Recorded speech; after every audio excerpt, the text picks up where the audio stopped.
Good evening, everybody. It's Steve with Real Progressives. And, we've been watching this go on, I don't know, for a freaking year. For a year, we have watched red baiting. It's been even longer than a year. Going back to when Bernie made his proposals during the primaries. The Vote Blue sycophants attacked Bernie as red, as a Russian. They talked about his kibbutz. They talked about all the different things that Bernie had done way, way back. Talking about how he sided up with Cuba. Talking about how he sided up with all the communists around the world. The Democratic Party has had zero shame in talking about the Russians and talking about communism and describing everything that has to do with progressivism as some sort of commie trick. I mean, seriously, going all the way back to the early stages of the primaries, when Bernie was just getting ready to run, they were already talking about his time with Fidel Castro. These people are an atrocity to mankind. Their very existence is anathema. Everything about them is to be disgusted by. There is nothing worthy about their perspective. There's nothing worthy about their approach. There is nothing worthy about them as American citizens. What they have done is they have created a situation so disgusting and obtuse, so directly gaslighting people that are fighting for social justice and a New Deal, that what they're doing today, trying to still bring back the corpse of Hillary Clinton, even to this day, to the point where they're willing to try and make war with another nuclear superpower. They're so pathetic that they're even willing to do that. That tonight what we're going to do is we're going to break down the evil that is Rachel Maddow, that is the Democratic Party sycophants that suck up to Hillary Clinton. And those people who are so steeped in moronic idiocy that they repeat this stuff as if they didn't learn a damn thing. So without further ado, I'm going to bring Mike Sainato on with me. Welcome to the show, Michael. How are you, sir? I'm good, Steve. Great to be back as always. I talked about this last week when Huffington Post wrote the article that Maddow not only cited. This isn't a news story. She didn't do any reporting or investigation. She read this Huffington Post bullshit article, and she basically touted the summary on her show, added some graphics with the zeros and the ones, that all that like sensational, dramatizing the huge story, and it's complete bullshit. There's no better way to say it. I'll just readdress some of the things I talked about. What she was saying, she said that it appears to be Russian bots. She has no evidence they're Russian bots, and she uses that appears to be because she has no evidence, and it's bullshit. What the article does say is, the Huffington Post people interviewed a couple people from Bernie groups, and they were saying during the primaries we were dealing with people in some fake Facebook profiles sharing articles from fake news websites. But a lot of these said that a lot of it wasn't even fake news. A lot of it was poached articles. So they would go on different outlets, find articles that were doing well or were popular, copy and paste them on their own website, and they would do this to make money. What Maddow in the article didn't cite is in December, NBC News and a lot of different outlets, they interviewed this teenager in Macedonia who made 60 grand during the election because he ran a fake news website. This isn't a Russian government hacker. This is just some kid who figured out that with using Google Ads and creating a really cheap website, you can make money. And the what's really disingenuous and about this whole attack is it's trying to make Bernie Sanders supporters look gullible, and it's trying to reduce criticism of Hillary Clinton, which is just ridiculous. If you go back to the 2008 Democratic primaries, people were saying the same thing. Democrats were saying the exact same things that a lot of Bernie Sanders supporters were saying back then. Even Obama was saying the same things people were saying about Hillary Clinton 2016 back then. So these aren't new phenomenons. They're not just lies that are being conjured up, by Russian government. And this is in itself a fake news story. I went through again today and tried to go through what is wrong with what Maddow's citing and saying. And it's just ridiculous. It's another part of this red baiting, and this story is great for the establishment because it not only elevates the whole Russian conspiracy, the Russian narrative, but it attacks Bernie Sanders supporters. It elevates Hillary Clinton. Oh, you didn't really dislike Hillary Clinton. You just fell victim to Russian propaganda. And if you go on the sites, the burning groups where these stories are posted, and there's been a lot of conflicts between Bernie Sanders supporters that I've seen, and I know you've seen them as well, of people saying, oh, well, maybe Rachel has a point. No, she doesn't. She doesn't know what she's talking about. She read an article, and she's telling you about it, and she's sensationalizing it to get views. You'd think last week when she did the whole Trump tax return thing that helped Trump and made Democrats look like idiots and really reduce the criticism that Trump has not released his tax returns, which is a scandal in itself. She made him look good so she could bait people into boosting her ratings. You would think people would be like, all right, let's not listen to Rachel anymore, even though if you were paying attention, if you were Bernie Sanders supporters, even before that, when she was interviewing Clinton Super PAC, directors of their Super PAC commercials, you would think, maybe we really should take what she reports with a grain of salt. Mike, I got to tell you, from my vantage point, I'm watching. I try my best not to go amongst the waste that is these discussion groups anymore, largely because I'm so disgusted by the people that forgot what we went through during the primaries, that forgot what we went through even during the general when those of us fought for Jill Stein, and watched the lying, the red baiting, and the disgusting, repulsively low intellect. We're talking about people that wouldn't pass high school, but yet all of a sudden are running around as authorities. These people are so pathetic, and they're out there seriously. I swear on my life, people that are fancying themselves leaders of this movement, people are running around talking about how we have fallen prey to Russian propaganda, that we don't like Hillary. And the list of real things that we've been following for years and years and years have nothing to do with Vince Foster, have nothing to do with any of the other scandals that can be whatever. I'm talking about the legitimate, straight up evil of Hillary Clinton. We came, we saw, he died. You can't make that shit up.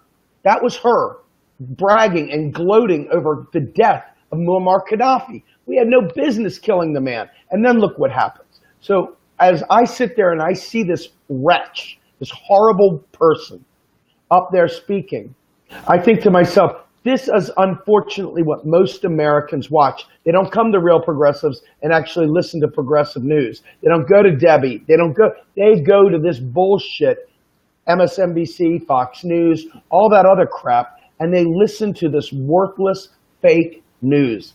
It's horrible, man. Talk to me a little bit about that, man.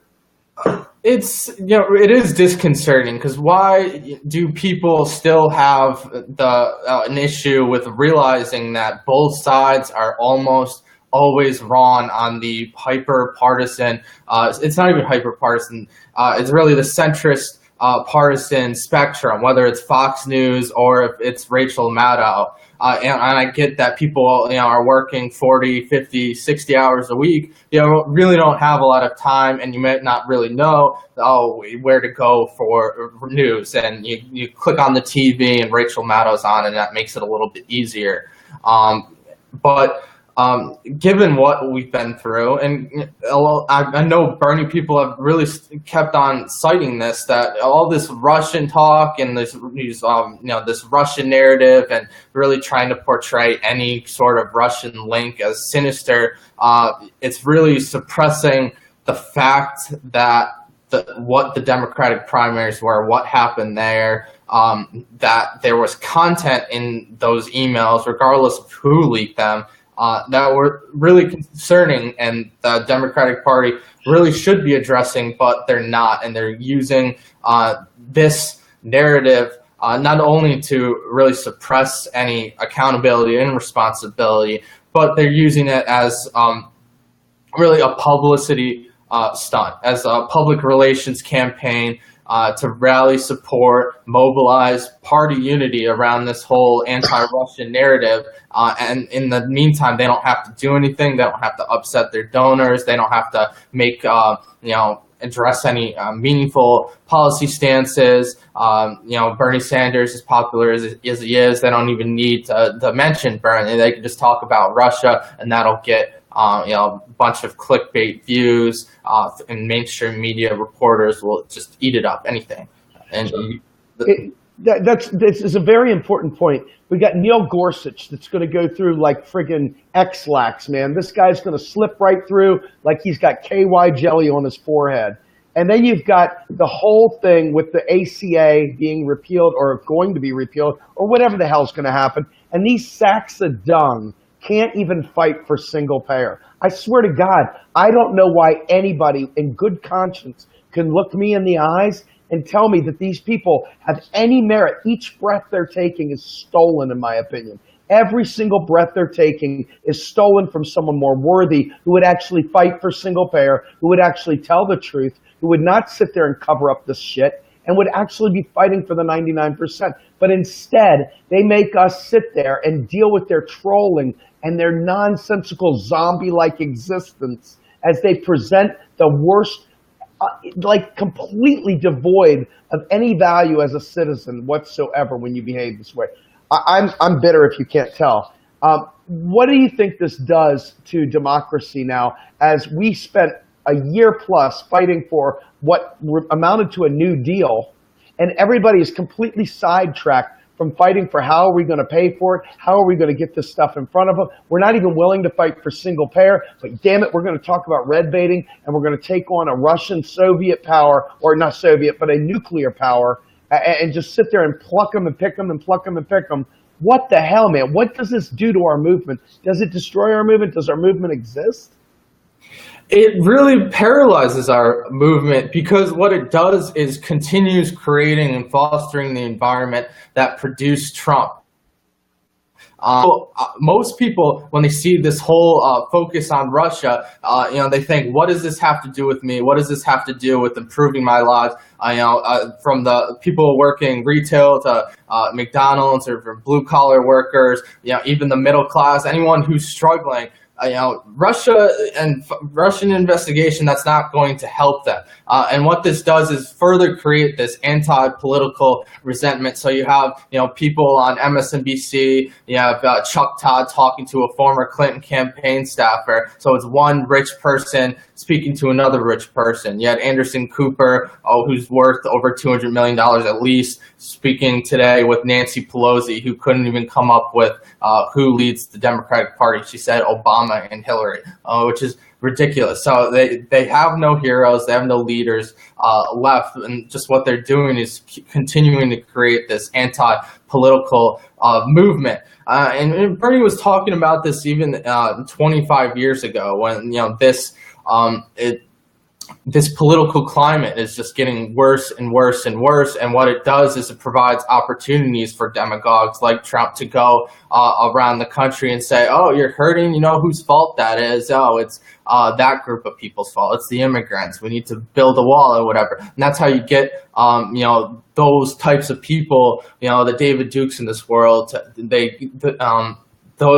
that's how those people start to get a platform and get to listen. So these people aren't addressing actual problems. They're still continuing to do that. And so when our movements, we're trying to get them to address actual problems, and we're trying to address actual problems, but we're getting the static from all this Russian focus is really drowning us out. I interviewed former Congressman Dennis Kucinich last week because not a lot of outlets have reported it, but Trump is sending an extra 500 on the ground in Syria, and in the next few weeks he plans on adding 1,000 more. And he's even said during the campaign he thinks that 20 to 30,000 soldiers need to be on the boots in the ground in Syria. So the U.S. is basically going to war in Syria again, and they added troops again in Iraq.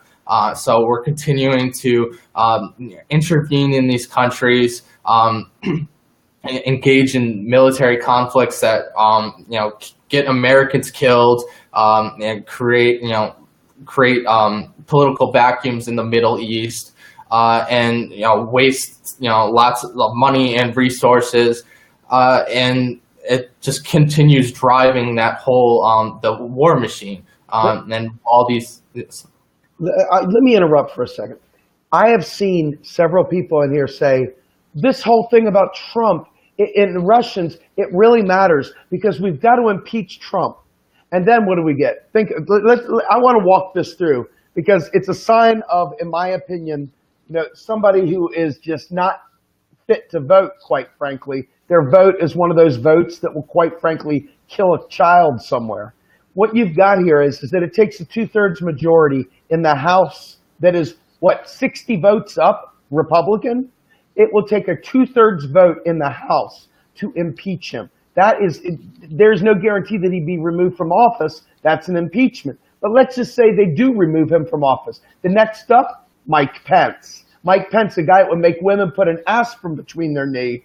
Okay? This is the same Mike Pence who really is competent to be a right-wing Calvinist, friggin' neo-fascist, religio-fascist freakazoid. Okay? And then, God forbid, they impeach Mike Pence now. And then what do you get? You get Paul Ryan. And then what do you get? And it just keeps going. The moronicness, the moronic behavior is so aberrant and appalling. I look and I swear to God, it's like I almost sneer. It's almost like just this feeling of disgust so deep within that the people don't think through. They're just like, I just got to do something. I don't care if we ever get single payer. And it's like, are you kidding me? Is this what our movement is reduced to? I thought we were supposed to be the smart ones. I thought progressives were supposed to be intelligent, not dullards. And that's what that is. That's dull as spoon shit right there. Anyway, go ahead, Mike. I'm sorry. I had to get that out. Yes, they are ignoring the reality that Republicans are going to be the ones that need to impeach Trump because Democrats aren't even close to having enough seats to actually address it. Let alone the Senate and House majority leaders aren't going to, unless like Trump does something really huge, they're not going to even allow that to go for a vote. So basically, they're just sensationalizing this argument. Oh, we got to go straight to impeaching Trump. He's so awful. Well, can you talk about the policies? Can you talk about what he's done? They still haven't shown any evidence of the Russian hacking. The closest thing they did was that Director of National Intelligence report in the end of December. And all these Russian links are kind of really, they're not sinister in that they're Russian. What that shows is that Trump is a billionaire, and Russia has 77 billionaires. So the Clintons, who are oligarchs, and the Trumps, who are oligarchs, are gonna have working with the Russians. It's gonna happen. There's this whole like globalization network of wealthy people. So they're going to overlap. So you're going to have Trump going over and doing business deals with Russia. You're going to have American billionaires going over there to make money with Russia. There's like 40 KFCs over there. Like every corporate law firm, banks have money over there. Even the server that the Trump campaign and the Russian bank. What they don't mention, this makes no sense because not only they don't have any evidence, the founder and the president of that Russian bank hired Bill Clinton's chief of staff to advise him on investing millions of dollars in the U.S. healthcare system last year. So these people, it's not sinister. It's being Russian isn't a crime, but that's what they're trying to make it out to be. Russian owns the Brooklyn Nets. He owns the Barclays Arena. Plays for the Washington Capitals. Being Russian and having a tie to a Russian billionaire is in itself a big deal, but you have all these articles and all these media outlets, all these crazy people, depending on people like Louise Mensch, who claimed that Anthony Weiner wasn't sexting a 15-year-old girl. She said it was a Russian hacker, even though other reporters have interviewed that 15-year-old girl. She called ProPublica, which is like a pretty good investigative journalism outlet. She called that pro-Putin. She called Democracy Now! Pro-Putin. But this is the same person who, a Democratic Congressman, Ted Lieu, and Donna Brazil are praising, thank you for sensationalizing this Russia narrative. It's ridiculous. It absolutely is. So let me ask you a question, Mike. Going to Rachel Maddow and the whole MSM approach here. We had the whole CNN, Chuck Todd. We had that whole gang of individuals that ran us ragged throughout the primaries, and it's only gotten worse. Where can we find quality news? Where do you go to find the scoop? Because I'm telling you right now, I sit there and I feel like I almost have to make my own news. I have to go find people. I have to interview them myself because the shit's so deep now that if I I can't even turn it on. I would rather watch the Kardashians than that shit on there. I'm serious. It's ridiculous. You really have to look for it yourself, and it takes looking for it yourself. I think even like long before the primaries, I never really tried to watch American news. I think my go-to would go to BBC's website and look for their news. I think they're better than anything you can find in the U.S. on CNN and anything like that. And another thing, with this Russia thing, a lot of the people I've been paying attention to are the whistleblowers from the NSA, the CIA, who haven't been getting attention. And not just Snowden. A lot of people think, the whistleblower, the intelligence agency, just Snowden. There's a lot of other whistleblowers who have been talking about this, but they've really been relegated to either smaller media outlets or blog posts. Ray McGovern, who was a CIA, he's a really great activist, and I think he's a good source. Bill Binney, who was the NSA technical director, so he was one of their top people. He resigned in 2002, and PBS Frontline did a whole thing on America's Open State of Secrets, and they interviewed all these whistleblowers who have said, talked about this whole Russian hacking, and I've emailed Ray, back and forth to just figure out like what he thinks about things that's going on, and I've tried to cover some of what's been going on, but you really have to look for those people. You have to look for who, for healthcare, for instance. Who should we be listening to? I like Roseanne DeMoro over at National Nurses Union. Those kinds of people. You have to go directly to those sources and see what they have to say, rather than going to this mainstream media. And 9 times out of 10, they're not doing their own reporting. They're doing exactly what you should be doing, and going to these sources yourselves, seeing what these people have to say, and researching it yourself. There's not any, I don't think, any particular outlets that stand out. It's really just based on an individual basis. So, I'd say, read my stuff, obviously, but there's, The Intercept provides a lot of, good journalism out there. and there's a few other journalists, Adam Johnson with Fair, but it's few and far in between that you really have to go look. But one of the things I want to mention, I was talking to someone earlier, and they came onto our page, and they didn't look who wrote the article. They just saw that you wrote for the Observer. They saw the article was from the Observer, and so this Vote Blue sycophant worthlessly said that, oh, this isn't a good source. And I'm like, look, you jackwad, the guy who writes this is an actual member of Real Progressives. The guy is burner number one. The guy is progressive number one. He is a great writer. And what the hell? This is the kind of worthlessness that these people do. And it's like this whole groupthink of somehow or another they're going to resuscitate the corpse of Hillary Rodham Clinton so that we get to experience yet again either as some sort of a mayor or something or I don't know, whatever. They want this woman. It's disgusting. It's revolting. And Mike, what do you say to people? I mean, you write for a lot of publications. Your articles get published a lot of different places. Explain your relationship with our audience and the Observer, please. Well, it's reductionist, and I like to go back. Glenn Greenwald in 2014 wrote an article about editorial independence that these big outlets, they're going to be funded by very wealthy people, millionaires, billionaires, because that's the kind of money you need to really establish the foundation for actual websites, to keep them maintaining, to be able to hire all these people and actually pay for writing.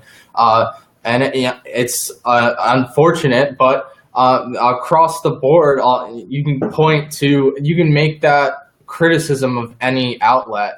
Who owns it? Oh, Carlos Slim at New York Times, that billionaire, and so anything at the New York Times is bad. Just because of that, you're not going to go into the content. It's laziness. It's laziness. It's very reductionist. There aren't a lot of outlets out there. I know people post on like Medium, but even at that point, you don't have people editing. You don't have people checking. So and researching. So I tell people that I address that, and again, I'm and editorially independent. I write, and I've been writing the same stuff for 2 years now, pretty much, and saying the same message. And my words don't change. And they always point, oh, this isn't a reliable source. But as soon as they see something on the same website that they off the bat agree with, confirmation bias. To put it in perspective, the Observer publishes this guy who used to work for the NSA, and he's completely convinced Trump is a Russia plant, and he's one of those. He's been on CNN and gets cited by Clinton partisans all the time. And they're never saying, "Oh, the Jared Kushner wants Trump out of Russia." That makes no sense. It makes no sense. It's not a partisan outlet, and you can't point to one article I've written where I'm like, oh, Trump is good. It just doesn't happen. So I personally, as a freelancer, I focus a little bit more on the Democrats because everything out there on Trump is just hype. Either right off the bat, they gave him $2 billion in free media. They don't stop talking about him. So what I try to do is write about I am a Bernie progressive, and we don't have a voice in the media. I try to be that voice in the media. I'd like to see our ostensible allies actually be Democrats, and what we see is a Democratic Party who claims they believe in climate change, but when it comes to fighting pipelines or taking over environmental issues, they're silent, and that's across the board on almost every issue.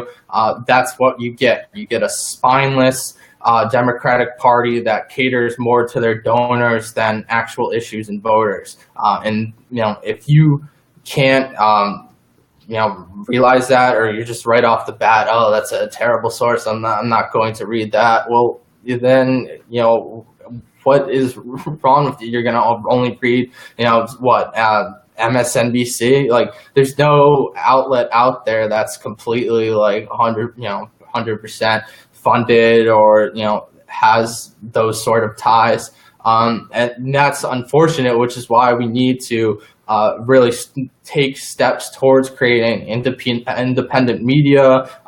Great, yes, like real progressive, and being able to support it enough where it can sustain it on itself. So this is the point of our corporate mainstream media, that 90% of all media outlets are owned by like 5 or 6 corporations or something like that. That's the reality we face.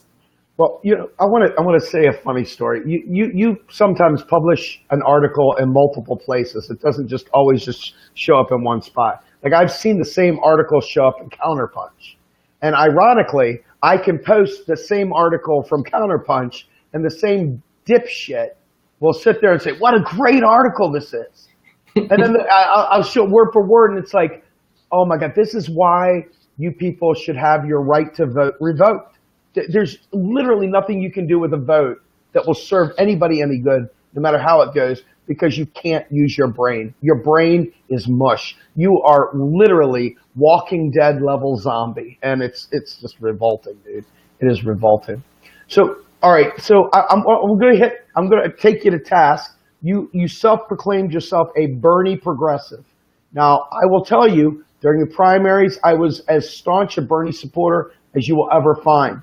I mourned the loss of Bernie. I mourned everything. But as I've watched, St. Bernie has been red baiting, dude.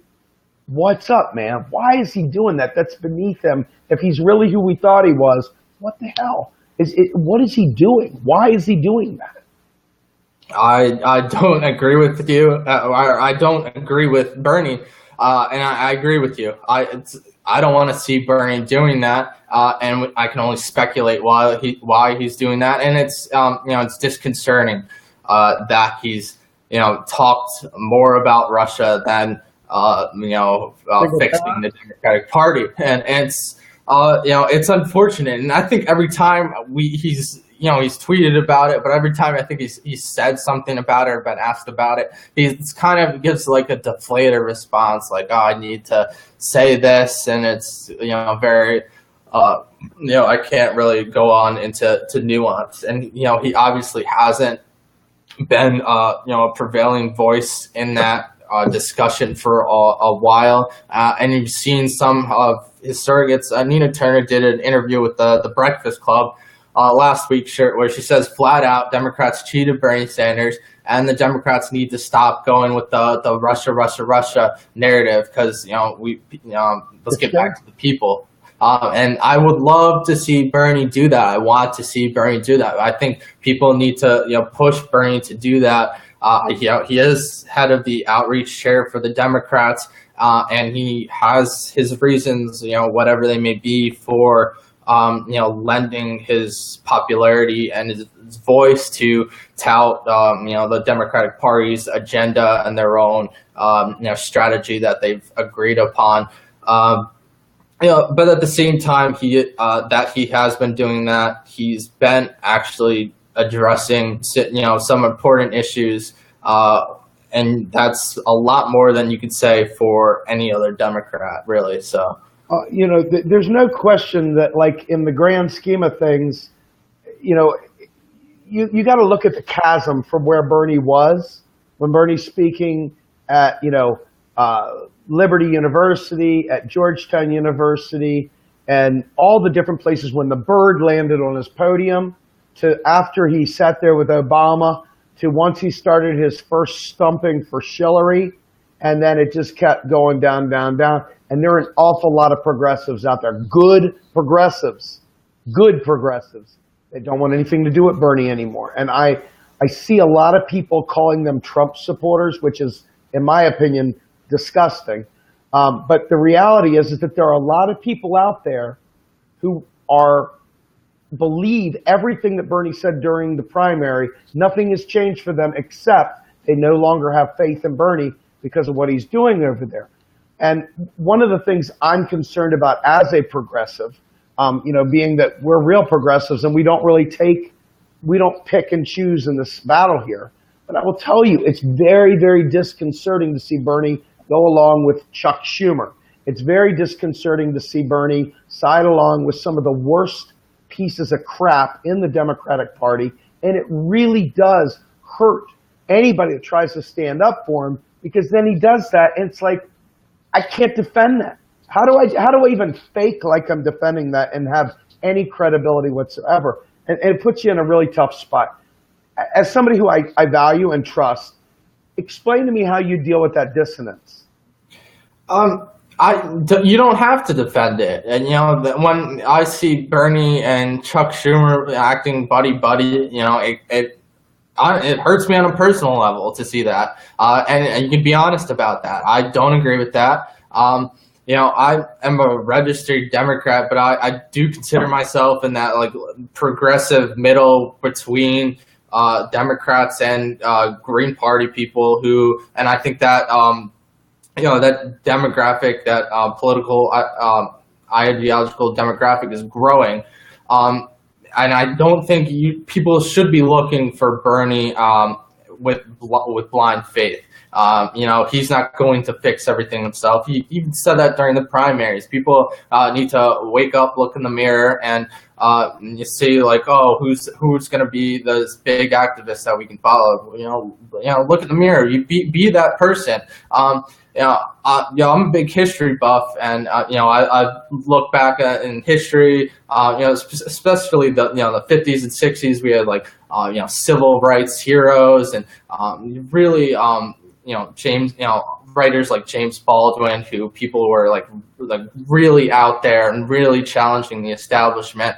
And those people didn't go and look and say, oh, let's just focus, Dr. Martin Luther King. That's it. Like, people need to, look in their own mirror, and they need to look on local levels, and state levels, and try to find those people that they do agree with, that are really trying to change things at the grassroots level. Because it's not going to be, Bernie. He's not going to be able to do it himself. And he, for whatever reasons and whatever his opinions are, he is, pandering to the Democratic Party. So, in the meantime, people need to create that grassroots infrastructure that he helped, mobilize and get excited, and then they need to work on building that, on the micro level. Yes. I've said this before, and I always find an opportunity to plug this in. The only reason why I followed Bernie Sanders when this started was because of his relationship to Dr. Stephanie Kelton. When he hired her to be the chief economist for the Senate Budget Committee for the Democrats, when he brought her on to be his chief economist for his campaign, and when she put together one of the most incredible platforms I have ever seen in my life, which, Jill obviously took and added a few nice things to it as well. That right there, to me, is what every progressive should be talking about, should be fighting for, should be uniting around. Not uniting around anti-Trump, not uniting around this bullshit Russian crap. Every one of us should be talking to each other, socializing, making sure everyone else remembers it's single payer. It's a job guarantee, a federal job guarantee. It is friggin' paid family and medical leave. It is green energy. It is infrastructure, real honest to God investments in rebuilding America. And we don't sit there and do it. We don't do it. We sit there and worthlessly talk about the Federal Reserve, or we worthlessly talk about these other bullshit things that the mainstream media is trying to distract us from. All the while, Nancy Pelosi has put a gag order on Democrats about talking about single payer. So it's up to us to do that. But yet these people, and I see some of them actually commenting, so I'll leave that alone. But these people are still sitting there saying, oh, I think it's good to talk about Russia.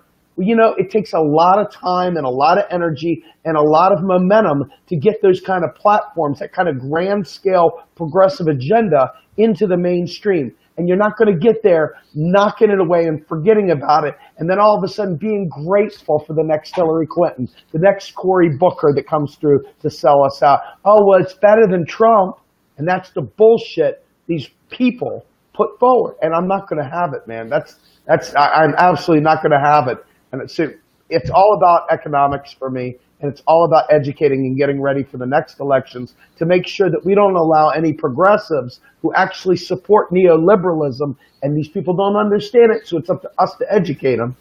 If they don't understand this shit, they're going to keep voting bullshit, crappy candidates in there, and we're going to end up stuck with just a new breed of idiots. And that's what I'm afraid of, because people are still refusing to pay attention to the economic story that cost us each of these recessions in 2000, the 2008 crash, etc. And the one that's getting ready to come up, they'll probably try and blame on Trump. As much as I don't like Trump, guess what? It came because of austerity measures under the Obama campaign, or under the Obama camp. And I'm telling you right now, these fools will sit there and try and blame it on Trump, and we will be back to another freaking recession. I'm telling you, man, it's all about educating, not this bullshit distraction crowd.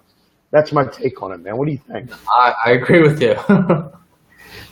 All right, so take me down to the next thing. What do you got coming up here, man? What articles are you working on? Well, I mentioned the Nancy Pelosi article, and I have another one. I found Bernie's speech in 1991 when he was in Congress for a year, and he really just talked about the political climate then, and it really. It really hit the nail on the head on what's going on now and why the Democratic Party really has no leadership right now, has no heroes, has no one to look up to. Besides that, the party itself is old as shit. I think that the average age of the party leadership in Congress is 72 years old, and when the Republicans, it's 49. Or something like that. So